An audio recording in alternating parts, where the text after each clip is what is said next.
আসসালামু আলাইকুম ভিউয়ার্স, আমি কেয়া চৌধুরী। সবাই কেমন আছেন? আশা করি ভালো আছেন। তো মানহামনির একটা স্পেশাল ব্লগ নিয়ে হাজির হয়েছি আপনাদের সামনে।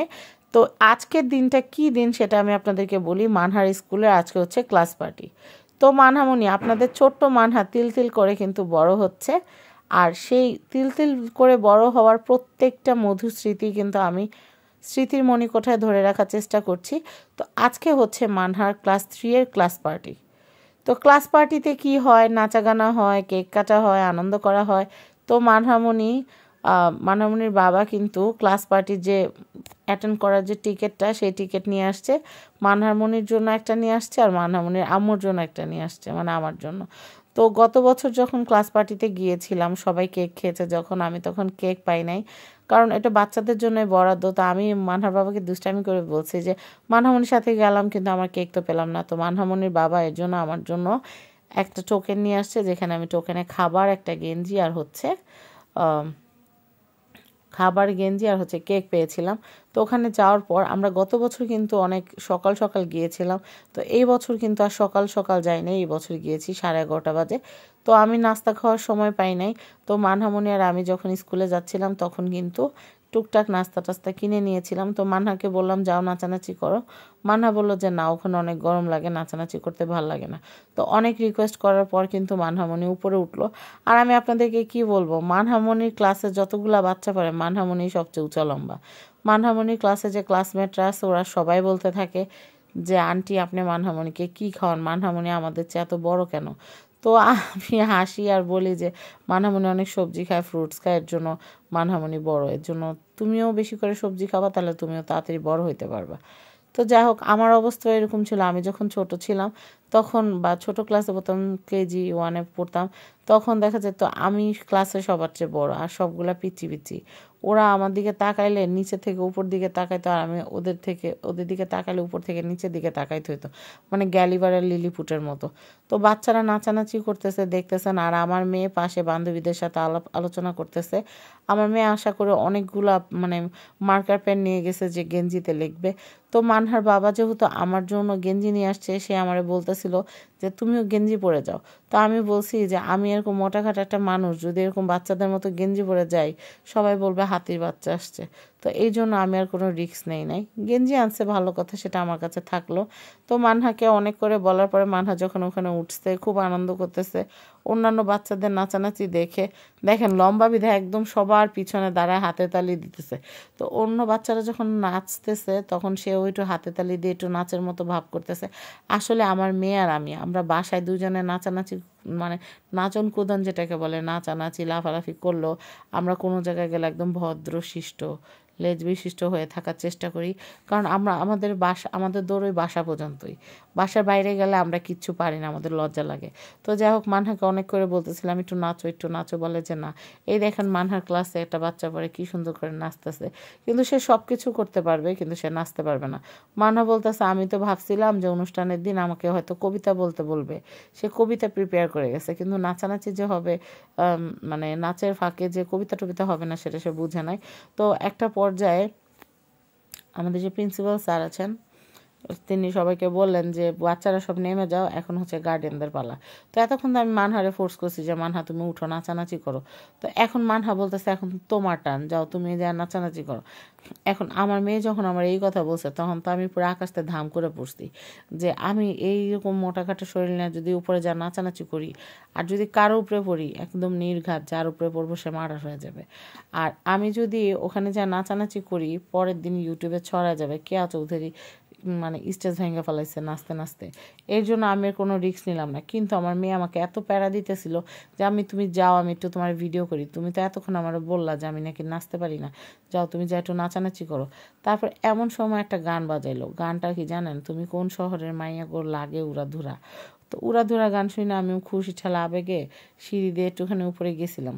আর আমি একটা কথা বলি, আমি যখন ওইখানে সকালবেলা গেছি, মানে 11:30 বাজে যখন গেছি, কারো এরকম মোবাইল বাইর করে ভিডিও করার বা ছবি তোলার কোনো ইন্টেনশন বা কোনো কিছু ছিল না। বাট যখনই আমি মানে ক্যামেরাটা বাইর করে মানহার এই ব্লগটা রাখার জন্য একটু ভিডিও করতে নিয়েছি, আল্লাহ বিশ্বাস করবেন না, একদম সবাই ফোন বাই করে এমনভাবে ভিডিও করা শুরু করছে, ধাক্কাধাক্কি শুরু করছে। ওই যে আমার একটুখানি পিছনে দেখা যায়, ওই যে একটুখানি আমার মেয়েটা যে কত কষ্ট করে ওর মার একটুখানি ফ্রেমে নেওয়ার চেষ্টা করছে। এই দেখেন টিচাররা কি সুন্দর আনন্দ ফুর্তি আমোদ প্রমোদ করতেছে। আর গত বছর আমাদের যে অনুষ্ঠানটা হয়েছিল মান্নাদের যে ক্লাস পার্টির অনুষ্ঠানটা, মিসরাও ম্যাজেন্ডা পরে আসছিল, আমিও ম্যাজেন্ডা পরে আসছিলাম। তো আমার ম্যাজেন্ডা কালারের শাড়িও ছিল, মা ম্যাডামরা ম্যাজেন্টা পরছিল, আমিও ম্যাজেন্টা পরছিলাম, কিন্তু এইবার পার্পেল কালার যে শাড়ি পরছে আমি জানতাম না। আর মানহা লাস্টের কয়দিন ক্লাস করে নাই, যার কারণে আমি বলতে পারি নাই, মানে সিলেবাস কমপ্লিট করেছি বাসায়, জাস্ট লাস্টের কয়দিন মানহার ঠান্ডার সমস্যার কারণে সকালবেলা মানহার স্কুলে পাঠানো হয় না লাস্টের 3-4 দিন। এর জন্য ম্যাডামরা কী কালার পরবে সেটাও জানতে পারিনি। দেখেন ম্যাডামরা কী সুন্দর নাচতেছে, মনে হয় জমতেছে আর কি।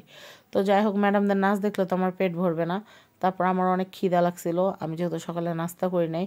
তো আসার সময় আমি যে সিঙ্গারা সমুচা আর কোক আনছিলাম, সে অস্বাস্থ্যকর খাবার খাওয়ার জন্য আমরা একটু আড়ালে চলে আসলাম। ওরা নাচতেছে, নাচতে থাক, আমরা একটু খাই দাই, একটু শক্তি করে আবার তো যা দেখতে হবে। তো মানহারে জিজ্ঞেস করলাম সিঙ্গারা কেমন লাগতেছে, মানহা বলতেছে ভালোই লাগতেছে। তো মানহা বলতেছে আমি আজকে কি আর কাউকে আমি আঁকতে পারবো না? তো আমি বলছি হাল ছেড়ো না বন্ধু, কলমটা হাতের কাছে রাখো, অবশ্যই কারো গেঞ্জিতে আঁকিবুকি করতে পারবে। আর সমস্যা নেই, তোমার বাবা যেহেতু টোকেন নিয়ে আমাদের যেহেতু গেঞ্জি দিচ্ছে, দরকার হলে আমার গেঞ্জিতে লিখবা, কোনো সমস্যা নেই। তো ম্যাডামরা যখন নাচতে নাচতে হয়রান হয়ে গেছে, ঠিক তখন স্যারের মনে পড়লো যে কেক কাটা উচিত, দিন বড় হইতেছে, বেলা ফুরাইতেছে। তো এমন সময় কেক নিয়ে আসলো, আর কেক নিয়ে আসার পরে পোলাপান তো সব কেক দেখা অস্থির হয়ে গেছে, স্টুডেন্টরা সবাই অস্থির হয়ে গেছে যে কেক কাটবে। তো যাই হোক, আমি স্যাররে বলতেছিলাম স্যার কেকের মানে ঢাকনাটা খুইলেন না, স্প্রে করে নেন আগে, তারপর ঢাকনা খুইলেন। কিন্তু কে শুনে কার কথা, ওনারা আগেই ঢাকনা খুলছে। আর বাচ্চারা দেখার জন্য তো অস্থির হয়ে গেছে কেকের চেহারা। আর স্যার বারবার বলতেছিলেন যে কেকটা এত এত পাউন্ড ওজনের, তোমাদের জন্য আনা হয়েছে, তোমরা খাবা, তোমরা অস্থির হয়েও না। বাচ্চাদেরকে তো আর এইসব বললে হয় না। আর এই যে দেখেন, মানে সবার জন্য ভিডিও করাটাই দায় হয়ে যাচ্ছিল। পরে আমি চিন্তা করলাম যে থাক, ওনারাই ভিডিও করুক, আমার ভিডিও করার দরকার নেই। আমি অল্প অল্প কিছু ক্লিপ রাখছি। মানে কেকটা এত সুন্দর হয়েছে বলার বাইরে। আর এই কেক থেকে এক পিস আমার ভাগে জুটছে এবার, কারণ যেহেতু আমার হাজব্যান্ড আমার জন্য একটা টোকেন নিয়ে আসছে, গেঞ্জিও পাইছি, কেকও পাইছি, খাবারও পাইছি। এই কেক নিয়ে একটা মানে গ্যাঞ্জাম টাইপও হয়েছে, সেটা আমি বলতেছি। তো আমারে যখন কেক দিছে, কেক কাটার পরে আমি যখন কেক খাইতে নিছি, অনেক গার্ডেনরা মনে করছে আমি হয়তো ইউটিউবে কাজ করি বা আমি হয়তো ওয়েল নোন ফেস, এর জন্য মনে হয় আমাকে মানে বা আমি এলাকার বাড়ি এলি বোধ হয়, এই জন্য মনে হয় আমার কেক দিছে এরকম। পরে আমি সবাই বললাম যে না, আমি এটার জন্য আলাদা পে করছি, যার কারণে আমাকে কেক দেওয়া হয়েছে। তো যাই হোক, এই দেখেন মিসটা কি সুন্দর করে এই যে কেক কাটতেছে, এর মধ্যে কিন্তু স্প্রেও করছে। এই দেখেন এই স্প্রে কাকে বলে, ওই যে আমার মেয়ে কি খুশি, স্প্রে ওই যে পিছন দিয়ে লাফাইতেছে। এতক্ষণ পরে তার একটু লাফাইতে দেখলাম, সে আমি বুঝলাম যে স্প্রে বাবল, সে এগুলো দেখলে সে মারাত্মক লেভেলের খুশি হয়। আমার মানহা, আমি বারবার বলতেছি সামনের দিকে আসতেছে, পরে মানহা আমারে বলতেছে যে লম্বা যারা তাদেরকে সামনে আসতে দেয় না, লম্বা করে ধাক্কা মেরে পিছে পাঠায় দেয়, আমি তো লম্বা। এই দেখেন আমারও গোসল করাই দিছে স্প্রে দিয়া, কী একটা অবস্থা। আমি তো সেই লেভেলের খুশি, বিশ্বাস করেন এই ধরনের আখান্দা জিনিস আমার অনেক ভালো লাগে। মানে স্প্রে, বাবল, মাথার মধ্যে জরি মাইখা দেওয়া, মাথার মধ্যে রং ঢাইলা দেওয়া, এগুলো আমি খুব এনজয় করি। আবার কেউ যদি কারো ফুল ছেড়ে, আমি ওই জায়গায় যা দাঁড়ায় থাকি যে আমার মাথার মধ্যে কটা ফুল পড়বো, আমার সুন্দর লাগবো। তো যাই হোক, এগুলো এনজয় করা লাগে। হাতে পায়ে বড় হইলে যে সবসময় মানুষ বড় হয় যেরকম না, হাতে পায়ে বড় হইলেও আমি এখনও ছোটোই আছি। তো এখন কেক কাটার পালা, আন্ডা বাচ্চা সবাই বলতেছে যে তোমরা এখন সবাই যার যার হাতে টোকেন নিয়ে যার যার ক্লাসে চলে যাও। এই দেখেন আমার হাতে 2টা টোকেন, একটা মানহামণি, একটা মানহামণির মা। তো আমি চিন্তা করতেছি আমার হাতে যে টোকেন, মানহারে কি 2টা ধরাই দিব না কি করব বুঝতেছি না। তো মানহার ক্লাসরুমে যেহেতু টিচার যাইতে বলছে, তো আমি চিন্তা করলাম যে টোকেন 2টা আগে মানহারে দিয়ে আসি, যদি মানহারে এটা না দেয় তাহলে কেকও পাবো না, খাওয়া পাবো না। তো এর মধ্যে প্রিন্সিপাল স্যার, আমাদের যে প্রিন্সিপাল স্যার আছে মানে প্রতিষ্ঠাতা, যে ওনার ওয়াইফ সহ আরও কয়েকটা ম্যাডাম না বাইরে আউটসাইডার, ওনারা হচ্ছে অভিভাবক হবে, ওনারা ছবি তুলতেছিল একসাথে। তো এর মধ্যে মানহামণি বলতেছে আমি স্যারের সাথে ছবি তুলবো না মা, পরে আমি বলছি অবশ্যই তুলবা। আমি যেহেতু আছি সবাই সাথে ছবি তুলতে পারবো। পরে স্যারকে বললাম, স্যারও বলতেছে মানহামনির সাথে এবার আমরা ছবি তুলবো না। পরে ম্যাডাম স্যার সবাই মিলে মানহামনির সাথে একটা ছবি তুললো। তারপর মানহামনিকে ক্লাসে পাঠিয়ে দিলাম কার্ড 2টা হাতে দিয়ে। তো মানহামনি বান্ধবীদের সাথে অনেক গল্প গুজারি করতে পছন্দ করে, যেহেতু ওর কোনো ভাই বোন নাই। বাসায় সে আমার সাথে সারাদিন পটর পটর করে, কিন্তু যখন সে স্কুলে যায় তখন সে তার বান্ধবীদের সাথে কথা বলার সুযোগ কখনো হাতছাড়া করে না। আপনারা দেখবেন বাচ্চারা ঠান্ডা, অনেক ঠান্ডা থাকে, কিন্তু 2-3টা বাচ্চা পেলে বোঝা যায় তারা কত রকমের ঠান্ডা। তো মিস আমাকে বলতেছিল যে আপনি তো স্কুলে আসেন না, সবসময় তো বাচ্চার বাপই আসে। তো আমি বললাম যে থাক, বাচ্চার বাপ আসুক সেটাই ভালো, আমার প্রতিদিন যাওয়ার দরকার নেই। আমি মানহার নিয়ে স্কুলে যাই না, শুধুমাত্র এই ক্লাস পার্টির দিন একটু উৎসব করতে যাই। আর এত সকালবেলা আমার ঘুমের থেকে আমি উঠতে পারি না, যার কারণে মানহার বাবা ঘুম থেকে উঠে মানহাকে রেডি করে নিয়ে যায়। বাট মানহাকে পড়া রেডি করে দেওয়া, পরীক্ষার প্রিপারেশান নেওয়া, কাগজ কলম কী আছে না আছে, বই খাতা কোনটা ছিঁড়ছে, কোনটার পাতা উঠে গেছে, ওগুলার হিসাব সবসময় আমি রাখি। মানে ওই দায়িত্বটা আমার, কিন্তু স্কুলে নিয়ে আসা নিয়ে যাওয়ার প্যারাটা আমি কখনোই নেই না।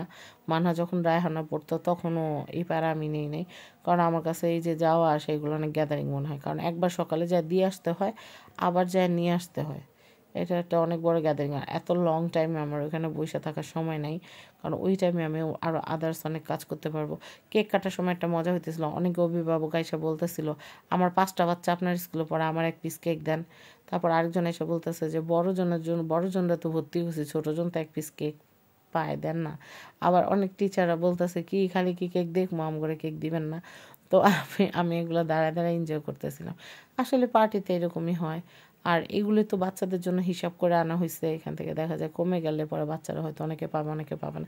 কিন্তু একটা জিনিস কি জানেন, প্রথম দিকের পেজগুলো মাসাল্লাহ বড় বড় ছিল, কিন্তু আমরা যখন কেকগুলো পাইছি কেকের পিসগুলো ছিল পিদ্দি। তো যাই হোক, এগুলো নিয়ে দুঃখ করার কিছু নাই, কারণ বাচ্চা কাচ্চাদের জিনিস, এগুলো নিয়ে মন খারাপ করার কিছু নাই।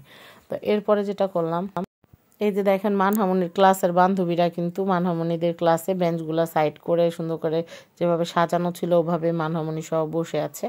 অনেক বাচ্চারা হয়তো অ্যাবসেন্টও ছিল, সবাই কিন্তু আসে নাই আর কি। তো মানহামনির ক্লাসমেটদের সাথে বসে আছে। আপনারাই দেখেন এখানে মনে হইতেছে না মানহা সবচেয়ে বড়। তো আর কি করার, এটা হচ্ছে মানে গ্রোথ, এটা একটা মানে কী যেন বলে এটাকে, জেনেটিক ব্যাপার স্যাপার। আমার আব্বা আমাও হেলদি ছিল, আমিও হেলদি, আমার বাচ্চাও হেলদি, এটাই স্বাভাবিক। তো যাই হোক মাশাল্লাহ। তো আমি যেটা বলতেছিলাম, আমি মনে মনে ভাবতেছিলাম সবাই কেক দিতেছে, আমারে কেক দিতেছে না কেন, আমাকে কখন কেক দিবে। আমার মনে হয় আমার মানহাও এতটা অস্থির ছিল না কেকের জন্য, আমি যতটা অস্থির ছিলাম। তারপরে এই যে মানহাকে যখন কেক দিছে, মানহা তো খুশি। তো মানহাকে কেক দেওয়ার পর আমি ভাবলাম এখন তো আমার পালা, তো আমি তো কেক পেয়ে সেই লেভেলের খুশি। আসলে কেক তো কম বেশি প্রায় খাওয়া হয়, বিভিন্ন ব্র্যান্ডের কেকই খাওয়া হয়, কিন্তু এই যে একটা আনন্দ, এই আনন্দটা যে অংশীদার হতে পারা, যে ভাগ্যটা সৌভাগ্যটা, এটাই অনেক বড় কথা। তো আলহামদুলিল্লাহ কেকটা অনেক মজা ছিল। তো এই যে ক্লাস পার্টির এখানে আমি মনে মনে ভাবতেছিলাম যে মানহাকে বলবো যে এই জায়গায় বসো, আমি একটা ছবি তুলি। তো মানহা টোকেন জমা দিয়া 2টা খাবার নিয়ে আসলো, একটা মানহার একটা আমার। তো মানহার বাবাকে অনেক অনেক ধন্যবাদ। আসলে পুরুষ মানুষের ভালোবাসা এরকমই, ওনারা হয়তো বুঝতে দেয় না বা মুখে প্রকাশ করে না, কিন্তু তাদের কাজে কর্মে কিন্তু তাদের ভালোবাসাটা প্রকাশ পায়। তো যাই হোক, আমি আসলে অনেক ধন্য মানহার বাবাকে আমার জীবনে পেয়ে। আর মানহাও অনেক অনেক অনেক মানে শান্ত একটা বাচ্চা, যেটা বলি সেটাই শোনে আলহামদুলিল্লাহ।